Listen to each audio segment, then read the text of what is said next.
the media will call gun violence gang violence. Anytime there's any gun violence in a marginalized community, low-income communities, people will say, that's the gangs. And they'll make it look like the gangs are the problem. Yes, there's a gang violence issue in this country, but just because it's in a community of color does not mean it's a gang.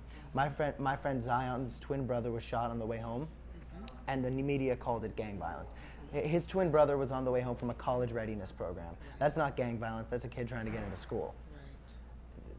The way the country will look at communities like Chicago is such a horrible reflection of what the media is feeding them. And our goal here in Road to Change, specifically in Chicago, but in many other communities, is to let the country see what the garbage they're being fed. That's not what the case is. These people in Chicago are not. They don't like violence. This is a community of incredibly intelligent young people who are trying to foster and promote peace.